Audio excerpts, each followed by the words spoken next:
Hi, I'm Jeffrey, and this is AutoAlchemy, the intersection between typology and self-growth. And today we're going to be doing a review slash overview of Jung, the key ideas.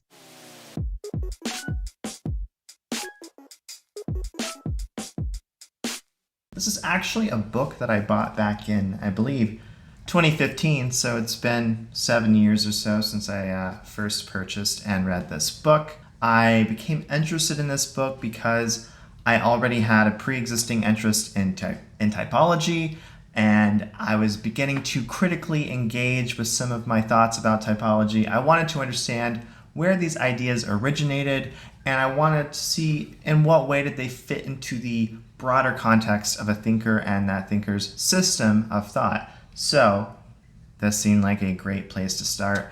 I don't know if you guys are familiar, but Jung wrote, I feel like dozens of volumes of works. I don't remember the exact number, but it's overwhelming, and suffice to say, I will probably not be able to familiarize myself with it over the course of my lifetime, unless I became obsessively nerdy, and although that is totally my MO, I think this is a place where I'm going to pump the brakes. So, in any case, I got this book back then, I read it, and at the time, for whatever reason, it didn't quite connect with me.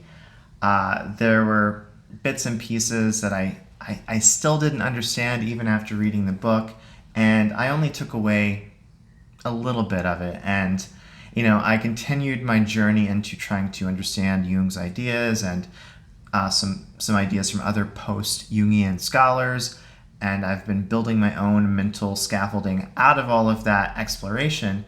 And only very recently did I finally decide to revisit this book on Jung's key ideas, this summary, this overview of his work.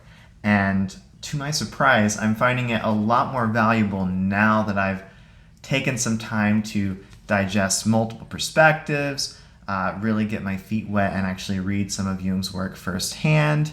It's like, in the time that has passed since I first read this book, I've encountered idea after idea, and I've thought, wow, why didn't that idea make its way into this book that I have on the key ideas? This book must have not been very good.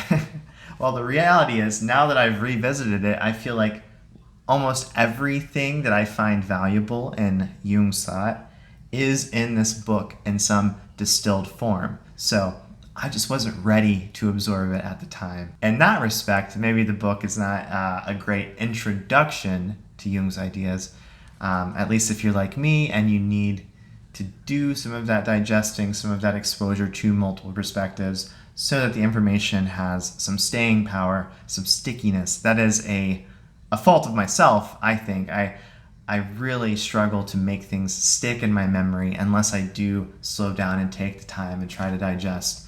And I just want to jump on to the next thing, so that can be terribly difficult for me. But yeah, so let me talk a little bit more about the book. One thing that I really appreciate about this book is that there are sort of different levels of information density. So I feel like this can really help a person who's first exposing themselves to Jung's ideas to really find their footing. So there's if you've only got a minute, here's a 1 minute breakdown of Jung's biography, the general sketch of his ideas, and even some commentary about criticisms of his work and what his legacy has been as a figure in psychology. And then we jump to the 5 minute level of analysis, and that gives you a little more richness, some stronger differentiation of these ideas. And then we jump to we also have a 10-minute Jung. Then we jump into the introduction, we jump into his biography, some thoughts about typology, his relationship with Freud. It's all very, very interesting stuff, and I can't believe how much information has been compressed into essentially what's under 200 pages of information. So it's simultaneously a summary, but it also has a lot of character, a lot of texture. There are really interesting anecdotes and details in here, so it's not too low resolution, which is a danger, I think, whenever you're dealing with a summary. Yeah, let's see, maybe I can just pull out some interesting things. So, you start with a little glimpse at Jung's childhood and how he had this complicated relationship with Christianity and spirituality. His father was a pastor of some kind, and I think something like 8 of his uncles were also pastors, and so that already, I think, is the beginnings of some sort of religious complex. But he had sort of a negative relationship with religion, and he would travel to a nearby graveyard and hear people say, oh, Jesus took this person, he took this one, he took this child, may they rest in peace. And so that kind of gave Jung the idea that Jesus was this like body snatcher. I thought that was a bit funny because it's really clear if you dive into his work that he's sort of reacting against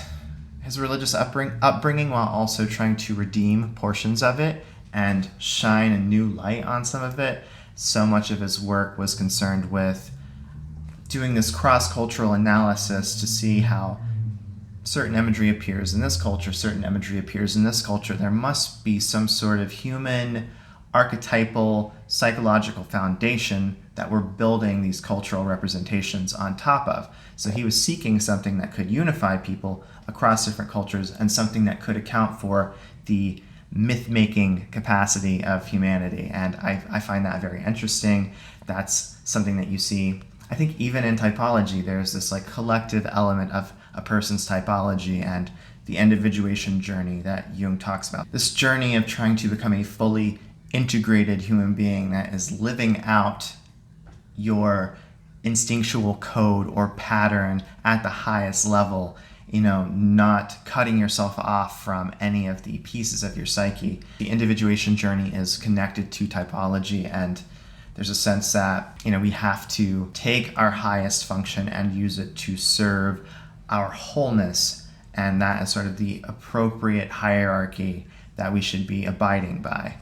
And yeah, I find it all very interesting. I don't want to say too much about it because obviously people will want to read it, and again, it's a great overview. I feel like it contains anything you might be interested in, at least at some introductory level. So if you want to understand, once again, Jung's relationship with Freud, how that relationship came about, how that relationship fell apart, come here. If you want to learn more about the confrontation with the unconscious that Jung had that led to his active imagination exercises in the Red Book, you can find that in here. I was surprised by that because I didn't really know about the Red Book until relatively recently, but apparently I was reading about it 7 years ago. So that's on me for not taking that information in. If you want to learn more about archetypes or the anima, the animus, the shadow, the importance of creativity, mythology, alchemy, the relationship between Christianity and Gnosticism, yeah, this is the place for it. This book is so comprehensive, and I feel like I saw things about typology in here that I only recently started grasping for myself. So if I had just been paying a little more attention, who knows, maybe I could have avoided some difficulty. In addition to the 1 minute, 5 minute, 10 minute kind of scheme at the beginning of the book, I like all of these different pop-outs. I feel like the section headings are great at actually structuring the delivery of the information in a way that makes sense. And wabam! I know that's an abrupt ending, but that's about all I have to say. Highly recommended. Do check it out, and thank you for tuning in to this episode of AutoAlchemy. I'll catch you next time. Bye-bye.